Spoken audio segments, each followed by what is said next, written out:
Hello students, welcome back to our channel Avadhved Gurukul. आज हम पढ़ने वाले क्लास 6 ज्योग्राफी का first chapter locating places on the earth. हम लोगों ने इससे पहले प्रीवियस क्लास में देखा था कुछ चीज़ें, लेकिन आज हम शुरुआत से लेकर के अंत तक पूरा एक ही वीडियो में सब कुछ देखने जा रहे हैं। इस चैप्टर में हम सीखेंगे कि अर्थ पर किसी भी प्लेस को कैसे लोकेट करते हैं, मैप और ग्लोब का यूज़ कैसे होता है। तो वीडियो को इन तक जरूर देखना, क्योंकि ये चैप्टर बहुत इंपॉर्टेंट है एग्जाम के लिए। सबसे पहले हम समझते हैं ज्योग्राफी क्या है। ज्योग्राफी का मतलब होता है अर्थ का स्टडी और उस पर मौजूद चीज़ों का डिस्ट्रीब्यूशन, कि किस तरीके से कहाँ कौन सी चीज़ें डिस्ट्रीब्यूट है अर्थ सरफेस पर। जैसे फॉरेस्ट कहाँ है, सिटीज़ कहाँ है, ओशियंस कहाँ है। मैप और ग्लोब हमें हेल्प करते हैं लोकेशंस, डिस्टेंस और डायरेक्शंस को जानने के लिए, समझने के लिए। सिंपल वर्ड्स में अगर हम बात करें तो ज्योग्राफी हमें दुनिया को समझने में मदद करती है। ओके, तो यही यहाँ पे आपको देखने को मिल रहा है। Geography is the study of the earth and how things are distributed on it. Maps and globes help us understand locations and spatial relationships. They make it easier to study places, distance and directions. तो आपको समझ में आ गया होगा। तो हमने इसमें अगर आपको नोट्स बनाना हो तो यहाँ से आप नोट्स इजीली बना भी सकते हैं। नेक्स्ट स्लाइड की तरफ हम बढ़ते हैं तो हम बात कर रहे होते हैं ग्लोब के बारे में। What is globe?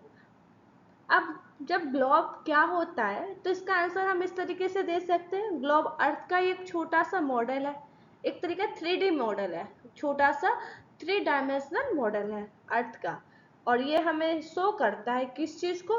तो कॉन्टिनेंट को, ओशियंस को और कंट्रीज को, इसके एक्चुअल रियल शेप के साथ और पोजीशन के साथ। ओके, ग्लोब राउंड होता है बिल्कुल अर्थ की तरह, इसीलिए ये मैप जो है उससे ज़्यादा एक्यूरेट होता है, क्योंकि मैप तो फ्लैट सरफेस पे है, लेकिन ग्लोब जो है वो राउंड शेप में, जस्ट लाइक अर्थ। तो ये एक्यूरेसी जो है इसकी वो ज़्यादा है, मैप से ज़्यादा है। ओके, लेकिन सबसे बड़ी प्रॉब्लम इसके साथ क्या आती है? तो इसे कैरी करना आसान नहीं होता है। ओके, इसे कैरी करना आसान नहीं होता है। तो ग्लोब एक्यूरेसी के लिए तो बेस्ट है ही, लेकिन कैरी वाइज बेस्ट नहीं है। अब हम बात करते हैं मैप की। तो मैप को समझते हैं कि मैप होता क्या है। तो मैप तो एक तरीके का ड्राइंग ही तो है, जिसे हम रिप्रेजेंटेशन बोल सकते हैं। तो मैप एक ड्राइंग या रिप्रेजेंटेशन ही तो है। और ये मैप क्या होता है? अर्थ की सरफेस का फ्लैट हो ड्राइंग है, रिप्रेजेंटेशन है। अर्थ सरफेस का फ्लैट, एकदम सीधा सीधा रिप्रेजेंटेशन है। किस चीज पर? तो किसी फ्लैट सरफेस पर, just like paper. Okay, map हमें हेल्प करता है, किस चीज में हेल्प करता है? प्लेसेस को ढूंढने में और डायरेक्शन को समझने में, और डिस्टेंस को भी, और डिस्टेंस को जानने में। ओके, डिस्टेंस को जानने में। जैसे ये शो करता है हमें लोकेशंस, डिस्टेंस और फीचर्स। इसके एग्जांपल की बात करें तो just like city map, India map, या फिर किसी भी वर्ल्ड का मैप हो गया, या कंट्री का, किसी भी कंट्री का मैप हो गया, या कॉन्टिनेंट का मैप हो गया। ये सारा मैप ही तो होता है। अब हम बात करते हैं कार्टोग्राफी और कार्टोग्राफर का। अब एक इम्पोर्टेंट टर्म आता है कार्टोग्राफी। तो कार्टोग्राफी क्या है? तो मैप बनाने का जो साइंस है, the science of making maps is called cartography, वो कार्टोग्राफी होता है। ओके, और जो पर्सन मैप बनाता है, the person who draws map is called cartographer, और क्या कहलाता है? कार्टोग्राफर कहलाता है। तो यानी हम डायरेक्टली जान पा रहे हैं कि जो मैप है उसको बनाने का भी एक साइंस होता है, जो बहुत स्किल्स मांगती है। ऐसे ही कोई मैप नहीं बना सकता। नेक्स्ट आता है यूजेज ऑफ मैप। क्या आता है? यूजेज ऑफ मैप आता है। तो मैप का यूजेज कहाँ कहाँ है? तो मैप हमें बताती है किसी भी खास प्लेस की डिटेल्ड इंफॉर्मेशन। जैसे अगर मैं कानपुर में हूँ तो कानपुर के बारे में अगर मुझे कुछ भी डिटेल इंफॉर्मेशन चाहिए कि कहाँ रोड है, कहाँ रेलवे है, कहाँ पर मॉल्स है, कहाँ कहाँ पर सिटी एरिया, कौन सा रूरल एरिया, सब कुछ हमें मैप पर देखने को मिलता है। सेकेंड है नेविगेटर्स और पायलट्स, इनको हेल्प करता है एक जगह से दूसरे जगह तक जाने में। ओके, एक जगह से दूसरे जगह जाने में कौन हेल्प करता है? मैप हेल्प करता है नेविगेटर्स को और पायलट्स को। थर्ड है सिटी प्लानर्स, मैप से सिटीज डिजाइन करते हैं। ओके, जो सिटी प्लानर होते हैं, जैसे अगर मैं कहीं पर हूँ, कानपुर में ही हूँ, तो कानपुर में अगर सपोजेड मुझे कोई कॉलोनी को स्टेबलाइज करना, तो क्या करूंगी मैं? उस कॉलोनी का एक छोटा सा मैप क्रिएट करूंगी और मैप पर डिजाइन बनाऊंगी, कहाँ बिल्डिंग होना चाहिए, कहाँ हॉस्पिटल होना चाहिए, कहाँ पर स्कूल्स होना चाहिए। तो ये जो सिटी को प्लान किया जाता है, उसके लिए डिजाइन किया जाता है, उसमें भी हमें मैप का नीड चाहिए होता है। ओके, फिर आता है help us understand our surrounding. Map हमें क्या बताता है? अपने आसपास की चीजों को अच्छी तरीके से जानने में हेल्प करता है। जैसे कहाँ पार्क है, अगर हम सपोज बात करें, गूगल मैप खोलेंगे और बोलेंगे पार्क नियर मी, तो हमें क्या दिखता है कि हमारे आसपास का जो भी पार्क होता है वो हमें शो हो जाता है। तो ये तो मैप के थ्रू ही हम देख पा रहे हैं। तो मैप हमें आसपास की चीजों को और अच्छी तरह से, बेहतर तरीके से जानने में भी हेल्प करता है। ओके, नेक्स्ट आता है हमारा टाइप, वो है types of map. Okay, types of map, map का प्रकार। तो पर्पस के अकॉर्डिंग, उस मैप के उद्देश्य के अकॉर्डिंग की बात करें तो मैप कितने टाइप की होती है? तो 3 टाइप की होती है। कितने टाइप की होती है? 3 टाइप, फर्स्ट, सेकेंड और थर्ड। फर्स्ट कौन है? Physical map. फिजिकल मैप को एक और नाम से जाना जाता है, कौन सा नाम है? टोपोग्राफिकल। Topographical map. ओके, किस नाम से जाना जाता है? टोपोग्राफिकल मैप के नाम से भी जाना जाता है। ये शो करता है नेचुरल फीचर्स को। किस चीज को दिखाता है? नेचुरल फीचर्स को दिखाता है, जैसे कि माउंटेन्स हो गए, रिवर्स हो गए और ओशियंस हो गए। ओके, तो फिजिकल मैप समझ में आ गया होगा। सेकेंड है पॉलिटिकल मैप।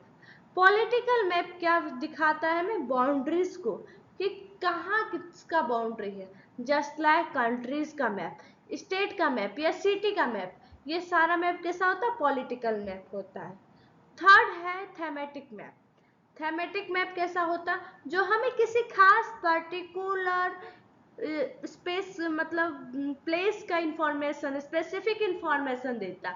जस्ट लाइक अगर हम बात करें यूपी की पॉपुलेशन कितनी है, बिहार की पॉपुलेशन कितनी है, या फिर किस एरिया में कितना रेनफॉल हो रहा है, किस एरिया की क्लाइमेट कैसी है, तो इस एक मैप में सिर्फ हमें क्लाइमेट के बारे में ही पता चल रहा है, या फिर किसी एक मैप पे हमें सिर्फ पॉपुलेशन के बारे में ही बात हो रहा है, या फिर किसी एक मैप में सिर्फ रेनफॉल के बारे में ही बात कर रहे हैं हम, तो ये किस तरह का मैप कहलाएगा? ये कहलाएगा थेमेटिक मैप। तो आई होप आपको समझ में आ गया होगा। कितने टाइप के मैप होते हैं अकॉर्डिंग टू पर्पस? तो 3 टाइप के मैप होते हैं। फर्स्ट इज फिजिकल मैप, जिसे क्या नाम से जानते हैं? टोपोग्राफिकल मैप के नाम से भी जानते हैं, जो शो करता है नेचुरल फीचर्स को, just like mountain, river, ocean. Second है political map. Political map show करता है बाउंड्रीज को, जस्ट लाइक कंट्री, स्टेट और सिटीज।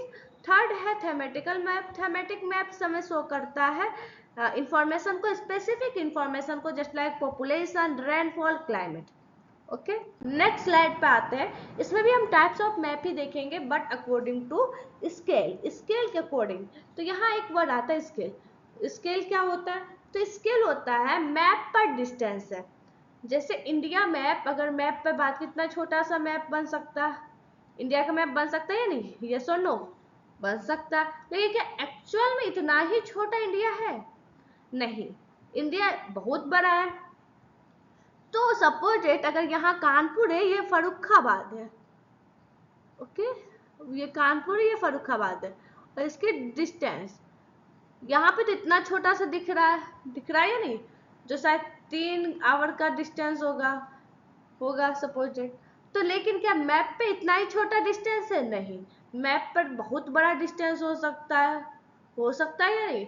तो जो मैप का डिस्टेंस होता है और जो रियल डिस्टेंस होता है दोनों का जो रेशियो निकलता है, क्या निकलता है, रेशियो, इसी को हम कहते हैं स्केल। ओके, जैसे कि हम मैप पर 1 सेंटीमीटर ही ये रहा, 1 सेंटीमीटर ही हमें डिस्टेंस दिख रहा है मैप पर, लेकिन एक्चुअल डिस्टेंस कितना हो सकता है, 140 किलोमीटर, 150 किलोमीटर भी हो सकता है या नहीं। तो ये क्या रेशियो है, 1 सेंटीमीटर रेशियो कितना 150 किलोमीटर। ओके, ये हो गया स्केल। तो स्केल के अकॉर्डिंग कितनी तरीके के मैप होते हैं, तो 2 टाइप्स के होते हैं। Okay, first is small scale map. Small scale map में हमें काफी लार्ज एरिया कवर करने को मिलता है, यानी जितना लार्ज एरिया होगा उतना इसमें स्केल छोटा होता जाएगा। ओके, तो लेकिन लार्ज एरिया कवर करते तो यहाँ पर डिटेल्ड कम हो जाती है। ओके, और लार्ज स्केल मैप क्या होता है, लार्ज स्केल मैप में हम स्मॉल एरिया को कवर करते हैं लेकिन इसमें डिटेल जो होती है वो हाई हो जाता है, इसमें मोर डिटेल हो जाता है, मोर डिटेल। कंपैरिजन किसे कर रहे हैं, कंपैरिजन कर रहे हैं हम स्मॉल स्केल मैप से, स्मॉल स्केल मैप से। ओके, इसमें मोर डिटेल आती है किसके कंपैरिजन में, स्मॉल स्केल मैप के कंपैरिजन में। अब नेक्स्ट स्लाइड की तरफ बढ़ते हैं, कंपोनेंट्स ऑफ मैप।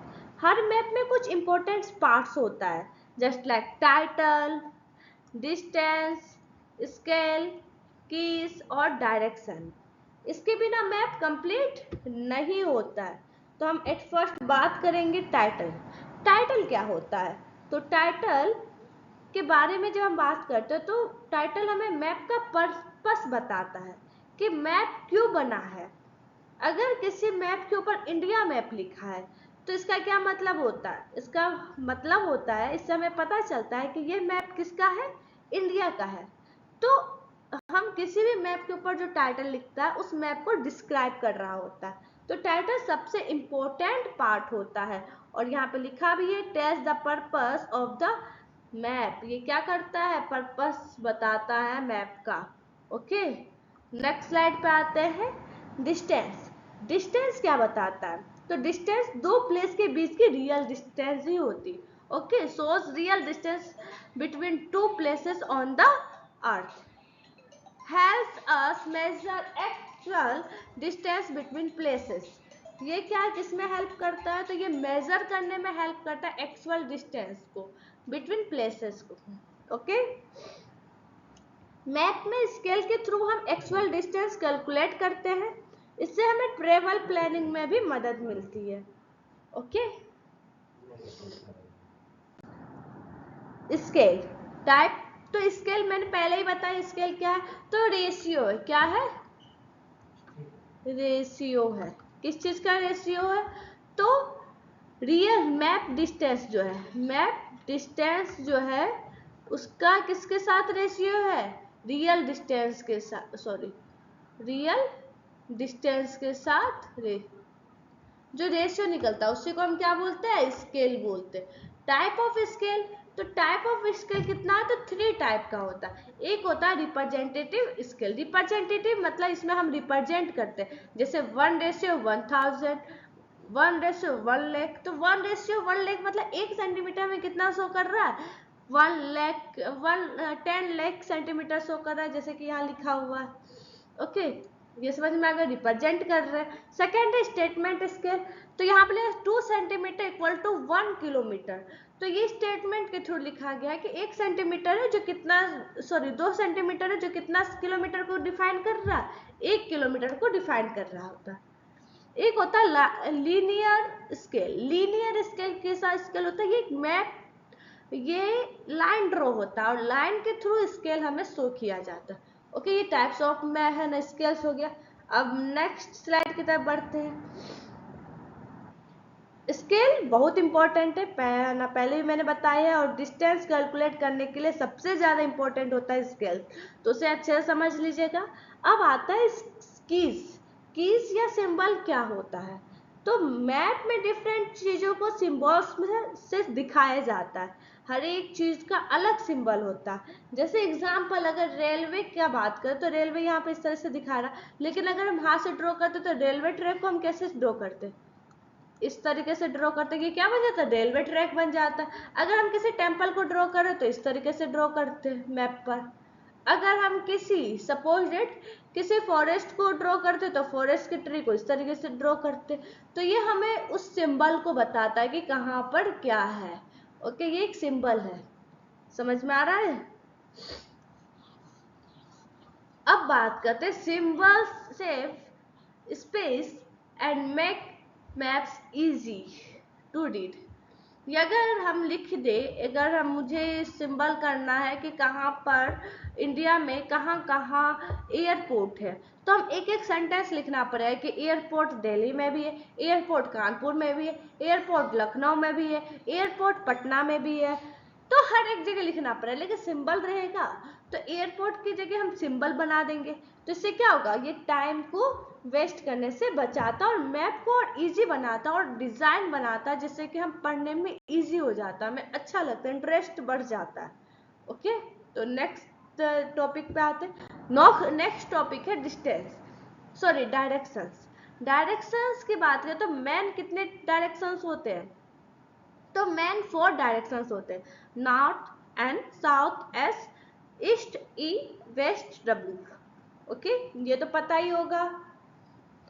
तो डायरेक्शन 4 होते हैं, और जो इंटरमीडिएट डायरेक्शन होते हैं वो भी 4 होते हैं, जैसे north east, north west, south east, south west. तो मोस्ट मैप शो करता है नॉर्थ एट द टॉप, यानी कि हमेशा मैप कैसा होगा, अगर ये मैप है इंडिया मैप, तो इसका नॉर्थ हमेशा ये होगा टॉप। तो नॉर्थ टॉप होता है तो साउथ बॉटम होगा, यस और नो। और राइट ईस्ट ऑलवेज होता है और लेफ्ट वेस्ट ऑलवेज होता है। तो मैप का डिस्टेंस डायरेक्शन हमें पता चला या नहीं, चल गया। अब कंपास, कंपास डायरेक्शन बताने में हेल्प करता है। ओके, ये मैग्नेटिक कंपास होता है, मैग्नेट लगा होता है, और अगर आपको पता होगा मैग्नेटिक फील्ड हमेशा नॉर्थ की तरफ जाता है। तो कंपास में एक तरीके का एक एरो बना होता है, जो कहीं भी हम रखेंगे वो ऑटोमेटिक, अगर नॉर्थ ऊपर है तो नॉर्थ इधर चला जाएगा, अगर नॉर्थ इधर है तो वो ऑटोमेटिक इसकी तरफ मुड़ जाएगा। तो हमें हमेशा नॉर्थ बताता है। ओके, तो नॉर्थ अगर 0 डिग्री हम रख रहे हैं, अगर 0 डिग्री ये नॉर्थ है, सपोज ये कंपास और इधर 0 डिग्री है, तो 90 डिग्री इधर क्या है, ये 90 डिग्री हो गया। 90 डिग्री पे क्या होगा, ईस्ट होगा। अगर 0 डिग्री से ऐसे हो गया तो ये कितना हो गया, 180 डिग्री हुआ या नहीं। 180 डिग्री पे क्या हो गया, साउथ हो गया। अगर हम इधर बात किए इस तरह, तो इतना दूर का जो डिस्टेंस ये कितना हो गया, कितना डिग्री हो गया, 270 डिग्री हुआ, 270 डिग्री पे वेस्ट होगा। तो इस तरीके से कंपास बना होता है। तो इतना कोई कंफ्यूजन है, तो एक बार फिर से रिवीजन कर लेते हैं हम लोग। रिवीजन में डायरेक्शन हमने देखा, डायरेक्शन में देखा कि 4 मोस्ट इंपॉर्टेंट 4 डायरेक्शन होते या नहीं। उसके बाद क्या होता है, 4 डायरेक्शन के बाद हमने देखा कि 4 इंटरमीडिएट डायरेक्शन भी होता है। इंटरमीडिएट डायरेक्शन के बाद हमने देखा कि जो भी मैप होता है उसके टॉप में ऑलवेज क्या होता है, नॉर्थ होता है। और अगर हम किसी का नॉर्थ जान ले तो बाकी 3 डायरेक्शन इजीली जान लेंगे। तो मैग्नेटिक कंपास क्या करते हैं, हमें जानने में हेल्प करवाती है, किसको, नॉर्थ डायरेक्शन को। अगर हम नॉर्थ डायरेक्शन को 0 मानते हैं तो ईस्ट कितना हुआ, 90 डिग्री हुआ, साउथ 180 डिग्री हुआ, और वेस्ट 270 डिग्री हुआ। इसमें कोई कंफ्यूजन है आपको। चलिए, अब सबसे इंपॉर्टेंट कॉन्सेप्ट आता है कोऑर्डिनेट सिस्टम। इसका यूज होता है अर्थ पर एग्जैक्ट लोकेशन फाइंड करने में। ओके, इसमें 2 इमेजिनरी लाइंस होती है, first is latitude and second is longitude. इससे मदद से हम किसी भी प्लेस की एक्यूरेटली लोकेट कर सकते हैं, कहीं भी लोकेशन पता भी कर सकते हैं, या फिर अर्थ ग्लोब पर किसी भी चीज को लोकेट भी कर सकते हैं हम। Okay, at first thing latitude. Latitude are imaginary lines. Okay, ये क्या इमेजिनरी लाइंस, सपोज डेट ये अगर ग्लोब है, ओके क्या है, ये ग्लोब है, तो अगर ये ईस्ट और ये वेस्ट है, ओके ईस्ट टू वेस्ट जो ये लाइन जाती है इसे कहते हैं लेटिट्यूड। और याद करने के लिए देखो, लेटिट्यूड मतलब लेटना, लेटता कैसा है इंसान? सपोज डेट ये है अंकल है कोई, ठीक है, ये रहा ले, ये हो गया फेस, ये हो गला, और ये हो गया पैरा। ये कोई अंकल है जो चार पाई पे लेटे हुए हैं, एक यहाँ, ओके, ये लेटे हुए। तो ये कैसे लेटे हुए? सीधा लेटे हुए। तो ये जो लेटा हुआ लाइन है इसे क्या बोलेंगे? लेटिट्यूड बोलेंगे। क्या बोलेंगे? लेटिट्यूड। और ये ऑलवेज कैसा होता है? ईस्ट टू वेस्ट की तरफ जाता है। तो अब इसमें पैरेलल भी आप देख सकते हो, ये यहाँ पे जितना दूरी होगा वहां पर भी इतना ही दूरी होगा, मतलब ये दोनों इक्वल होगा, तो ये पैरेलल लाइंस होते हैं। ओके, ये सारे लेटिट्यूड्स पैरेलल्स हो गए। और सबसे बड़ी लेटिट्यूड होता है इक्वेटर, जिसे 0 डिग्री भी जाना जाता है, इक्वेटर। ओके, 0 डिग्री कौन होता है? इक्वेटर होता है। 0 डिग्री लेटिट्यूड क्या होता है? इक्वेटर होता है। और इक्वेटर जो होता है वो डिवाइड करता है अर्थ को 2 पार्ट में।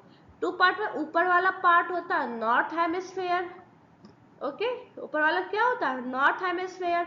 एंड नीचे वाला होता है साउथ हेमिस्फेयर। क्या होता है? South hemisphere. ओके, समझ में आ गया होगा आपको। Important point, distance between latitude is always equal. अगर हम बात करें कि डिस्टेंस, अभी तुरंत मैंने बोला था ये पैरेलल होता है, ये जो डिस्टेंस है ये ऑलवेज इक्वल रहेगा, कभी भी चेंज नहीं होगा।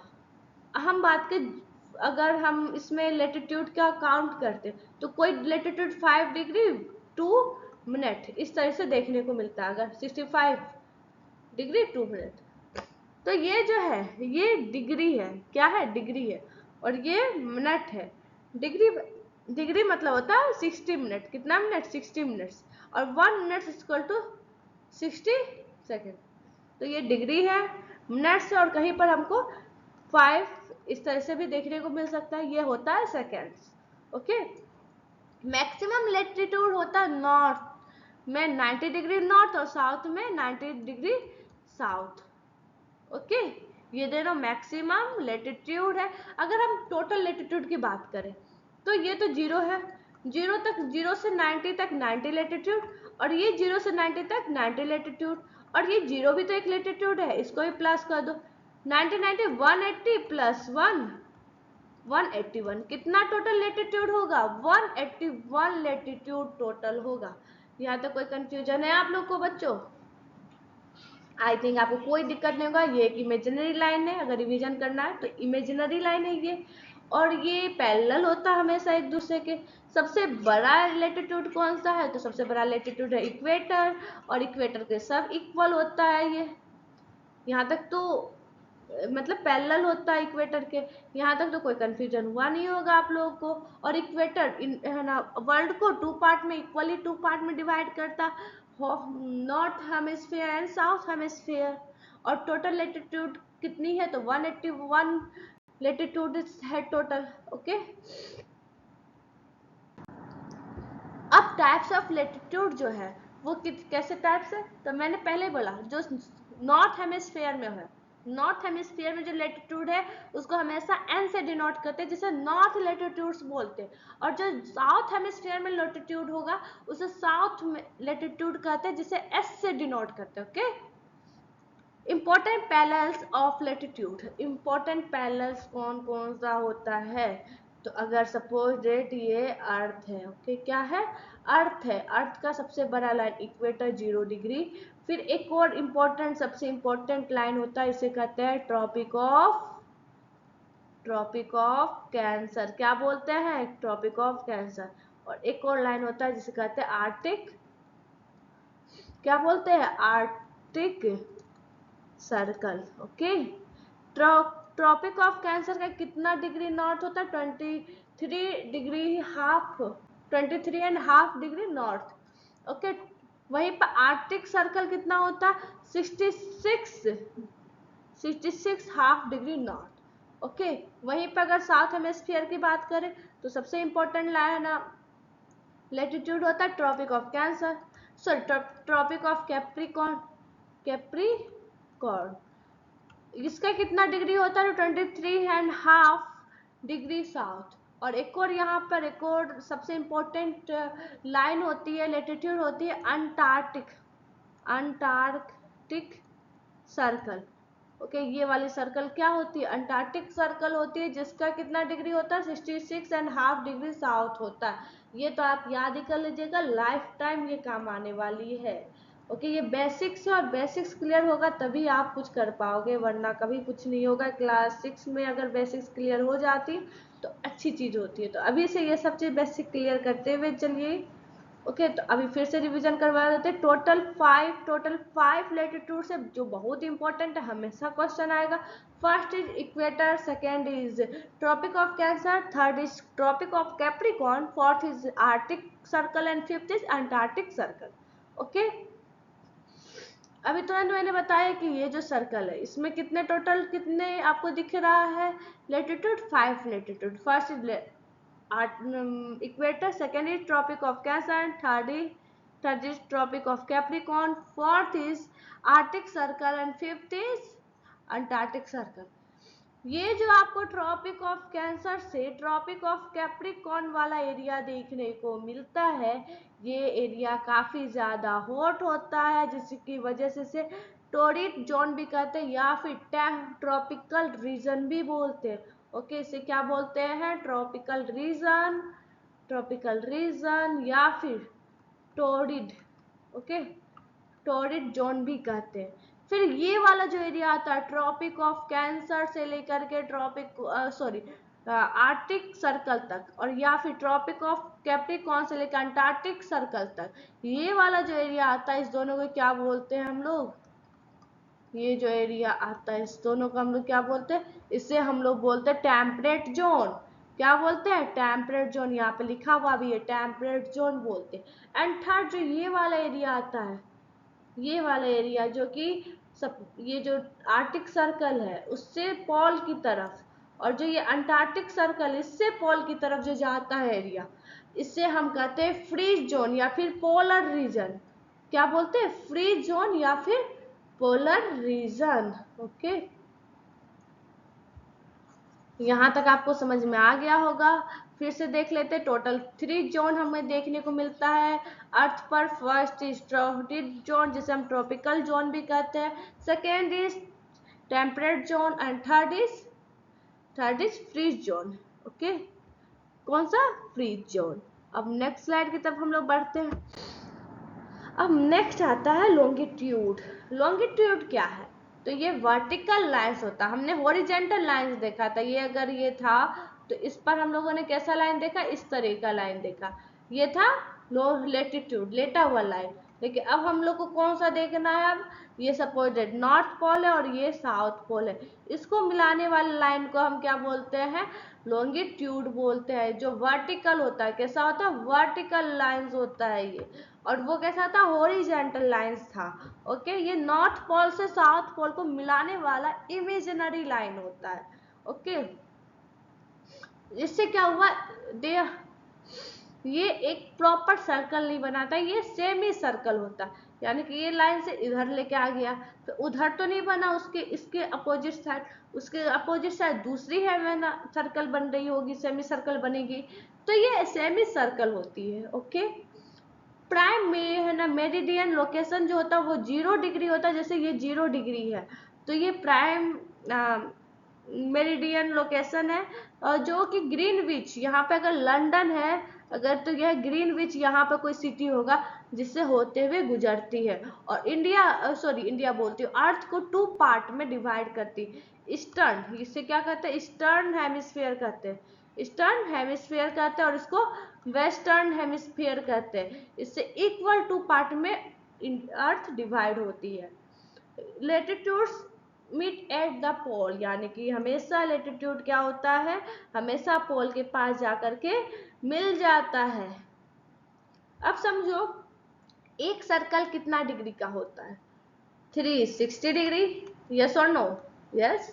तो अगर ये अर्थ है, ये भी तो एक सर्कल ही है, तो यहाँ पर एक एक डिग्री पर लॉन्गिट्यूड बनता रहे तो कितना बनेगा? टोटल 360 बनेगा या नहीं? यस और नो?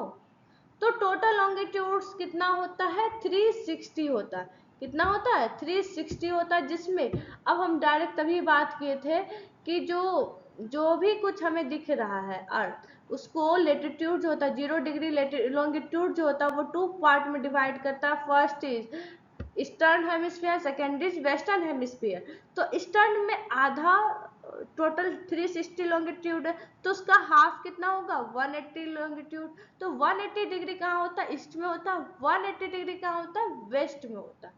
ओके, चलिए आगे देखते हैं हम लोग। डिफिनेशन अगर बात करें, when latitudes and longitudes intersect they form a grid। Okay, grid, geographical grid में ग्रिड की बात करते हैं, सॉरी। तो ये ग्रिड बनाता है, जैसे ये है, क्या है, ये है अर्थ, सॉरी एक सेकेंड, 1 सेकेंड, ये आपको एक अर्थ दिख रहा होगा, दिख रहा है। ये अर्थ में हम क्या देख रहे हैं, ये लॉन्गिट्यूड भी है और एक लेटीट्यूड भी है, ये इस तरह से है। तो यहाँ पे ग्रिड बन रहा है या नहीं, एक शेप बन रहा है या नहीं, इसे ही हम ग्रिड बोलते हैं। क्या बोलते हैं, ज्योग्राफिकल ग्रिड बोलते हैं। ओके, और ये हेल्प करता है हमें locate exact position on the अर्थ, हमें एग्जैक्ट पोजीशन बनाता है कि अर्थ पर कौन सा चीज कहाँ पर है। For example, a place location using longitude plus latitude। जैसे कोई भी है ना प्लेस है, वो लॉन्गिट्यूड कितने लॉन्गिट्यूड पे, लेटीट्यूड कितने लेटीट्यूड पे, इससे हम किसी भी प्लेस के बारे में एक्यूरेटली जान पाते हैं। तो grid system combination of latitude and longitude, right, forms a grid, grid के फॉर्म्स में आ जाता। Help locate any place exactly, exact place के बारे में हमें बताता। जैसे एग्जांपल, दिल्ली को लोकेट करना तो कहाँ करना पड़ेगा हमें, दिल्ली को लोकेट हमें करना पड़ेगा 29 डिग्री नॉर्थ और 75 डिग्री ईस्ट में। तो ये हमें ग्रिड सिस्टम के थ्रू पता चला। तो इससे क्या होगा, एक एग्जैक्ट लोकेशन पे हम दिल्ली को लोकेट कर पाएंगे।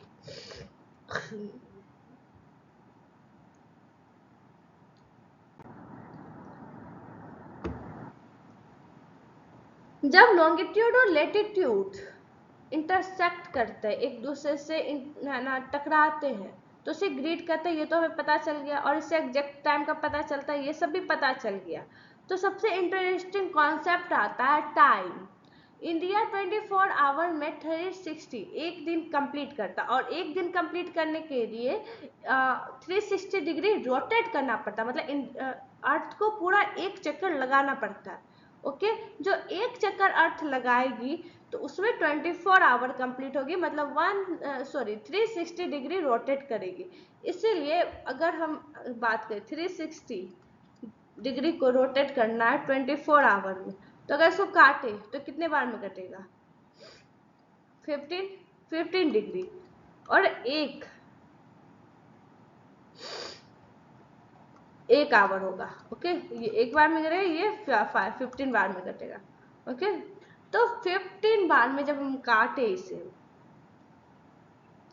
तो एक आवर में कितना डिग्री घूमना पड़ेगा, 15 डिग्री घूमना पड़ेगा। और एक आवर में कितना मिनट होता है, 16 मिनट होता है, और 15 डिग्री में, तो 1 डिग्री में कितना मिनट होगा, 4 मिनट होगा। तो हम कभी भी 1 डिग्री भी अगर हम बढ़ जाते हैं लॉन्गिट्यूड में, तो हमारी आवर 4 मिनट बढ़ जाती है। या फिर 1 मिनट, अगर 1 डिग्री हम पीछे चले जाते हैं लॉन्गिट्यूड में, तो हमारी आवर 4 मिनट पीछे चली जाती। ओके, तो ईस्ट में अगर हम यहाँ पर है, ये हो गया 4 डिग्री लेटीट्यूड, ओके, लॉन्गिट्यूड। अगर हम 5 डिग्री लॉन्गिट्यूड ईस्ट में, किस तरफ ईस्ट में बढ़ेंगे, तो हमारी टाइम 4 मिनट बढ़ेगी। अगर यहाँ 3 डिग्री है और हम वेस्ट की तरफ बढ़ गए हैं, तो यहाँ पे टाइम घटेगी, क्या होगी, -4 होगी। समझ में आया। तो ईस्ट में बढ़ती है टाइम और वेस्ट में घटती है टाइम। जैसे एक एग्जाम्पल देकर के मैं समझाऊंगी, 1 सेकंड रुक जाइए। कहाँ गए, 1 सेकंड रुक जा, पहले ये साफ कर लेती हूँ, उसके बाद मैं समझाती हूँ।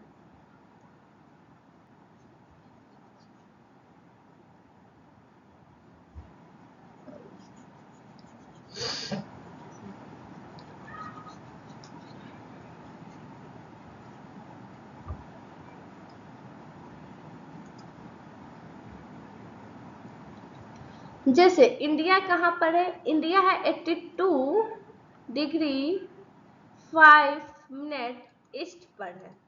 ओके,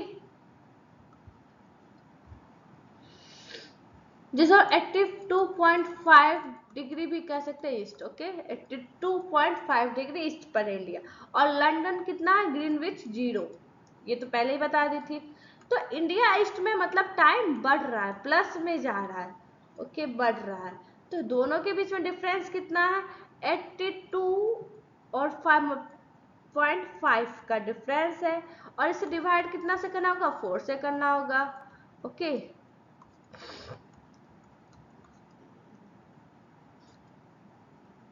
कितने बार में डिवाइड करेंगे, हुआ, और टोटल कितना हो गया 330, और 330 मिनट निकला। ओके, तो इंडिया कितना आगे है लंदन से, 330 मिनट आगे है। अब 330 मिनट आगे होने का मतलब है 5 आवर में 30 मिनट 300 मिनट और बच्चा 30 मिनट, यानी कि 5 घंटे 30 मिनट आगे है इंडिया लंदन से। ओके, समझ में आया, कोई कंफ्यूजन है? आई थिंक कोई कंफ्यूजन नहीं होगा आप लोग को, अगर आप अच्छे से देखो और पढ़ो तो। इसे इरेज कर देती हूँ, फिर आगे हम बढ़ते हैं।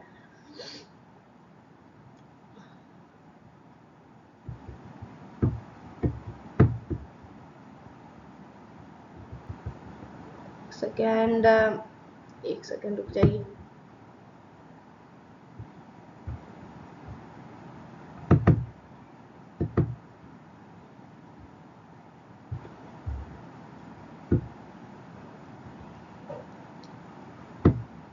नेक्स्ट स्लाइड की तरफ बढ़ते हैं। लोकल टाइम, लोकल टाइम क्या है, तो time at a place based on the position of the sun, यानी कि सन किस पोजिशन पे, उस पर डिपेंड करता है time. Okay, noon when the sun at the highest point, यानी कि जब आफ्टरनून तब होगा जब सन जो होता है हाईएस्ट पॉइंट पे होता। लेकिन सर प्रॉब्लम क्या होता है, एवरी लेटिट्यूड है डिफरेंट टाइम, क्रिएट कंफ्यूजन, यानी कि अब क्या होता है हर एक लॉन्गिट्यूड अलग अलग टाइम पर। अब सपोज डेट कि कानपुर में अभी 12 बज रहे हैं, तो यहाँ पे बहुत पिक लेवल पे सन है, तो यहाँ पे 12 बज गए। लेकिन हो सकता है 4 घंटे के 2 घंटे के बाद कहीं और, जैसे इंडिया में ही अरुणाचल प्रदेश में 2 घंटे पहले हम सवेरे हो जाता, गुजरात के कंपेयर में होता या नहीं। तो क्या दोनों का टाइम अलग होगा, नहीं। तो इसके लिए क्या होता है, इससे कंफ्यूजन क्रिएट होता है, और इसी के लिए लोकल टाइम बनाया जाता है। जैसे इंडिया का जो टाइम है वो इंडिया स्टैंडर्ड टाइम है। ओके, तो इससे क्या होता है कि कंफ्यूजन को अवॉइड कर सकते हैं हम डिफरेंट लोकल टाइम से। हम क्या कि पूरे इंडिया के लिए एक लोकल टाइम बना दिए कि हाँ इंडिया स्टैंडर्ड टाइम है। ओके, जो प्रयागराज जो लॉन्गिट्यूड से गुजरती है प्रयागराज, तो प्रयागराज के ही लॉन्गिट्यूड पर डिपेंड करती है इंडिया की टाइम। ओके, अब आप लोग को ये क्वेश्चन है कि प्रयागराज किसने लॉन्गिट्यूड पर लोकेट है, ये आप लोग ढूंढो और कमेंट करो। इसके बाद हम देखते हैं कि इसके साथ साथ रिलेशन विथ ग्रीनविच टाइम से भी हम लोग करते हैं कि हमारी टाइम कितनी आगे कितनी पीछे है वर्ल्ड के टाइम से। तो अभी तुरंत मैंने आपको करके दिखाया था कि 5 घंटे 30 मिनट कैसे है आगे इंडिया, क्योंकि ईस्ट में है इंडिया। इंडियन स्टैंडर्ड टाइम को और बेहतर तरीके से जानने के लिए हम देख रहे हैं कि बेस्ड ऑन 82.5 डिग्री ईस्ट, अभी तुरंत बोले प्रयागराज प्रयागराज जिस लेटीट्यूड लॉन्गिट्यूड से गुजरता है वहाँ वो है 82.5 degree east. Okay, 82.5 degree east, और इसी को बेस्ट मान लिया गया, आधार बना लिया गया है इंडिया के टाइम के लिए, इंडियन स्टैंडर्ड टाइम के लिए। ओके, IST मतलब इंडियन स्टैंडर्ड टाइम, ये GMT यानी कि ग्रीनविच मीन टाइम जो है उससे 5 घंटा और 30 मिनट आगे है, 5 आवर 30 मिनट्स आगे है।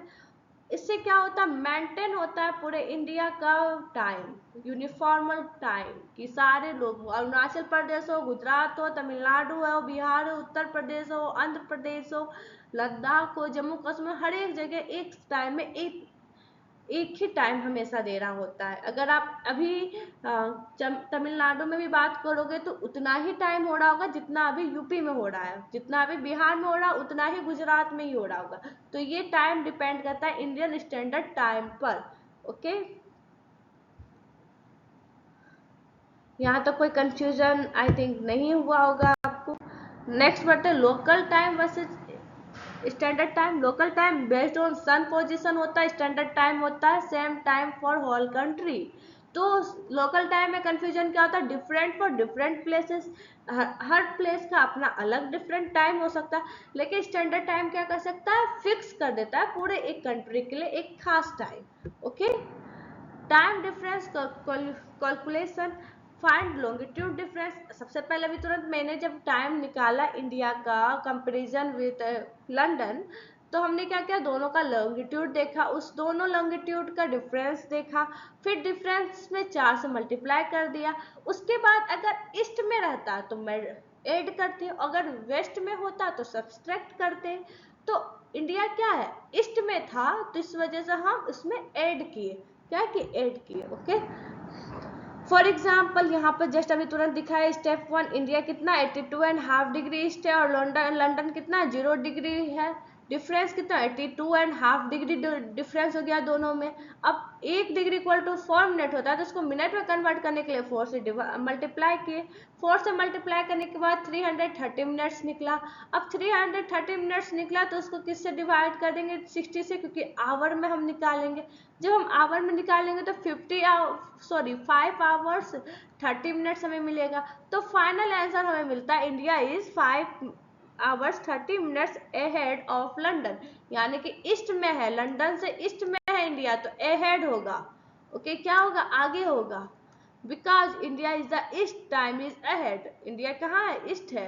इफ इट वेयर वेस्ट, अगर ये वेस्ट में होता तो बिहाइंड होता। Okay, time would be behind. International date line, international date line located near 180 longitude. कहाँ है ये, 180 लॉन्गिट्यूड पे है। Crossing it change the date, यानी कि जैसे हम इस लाइन को क्रॉस करते हैं डेट चेंज हो जाती है। जैसे भी 23 यहाँ पर हो रही है डेट 23/4, तो यहाँ पे कितना 24 अप्रैल हो जाएगा। ओके, तो ये डेट चेंज हो जाती है क्रॉस करते के साथ। ईस्ट में मिनट 1 डे, यानी कि -1 डे। ईस्ट में अगर हम आते हैं, सॉरी, ईस्ट में अगर हम आते हैं, इधर ईस्ट है और इधर वेस्ट है, तो अगर 23 ये हो रही है तो 22 हो जाएगी ये। ओके, अगर वेस्ट में जाते तो 20 क्या होगा, 20 अगर 3 है तो यहाँ, सॉरी 22 है, यहाँ 22 है तो यहाँ 23 हो जाएगी। तो वेस्ट में 1 घंटे पहले चलते और 1 दिन आगे रहता, और ईस्ट में 1 दिन पीछे रहता है। ओके, माइनस हो जाता है इसमें, ये याद करना आप लोगों को।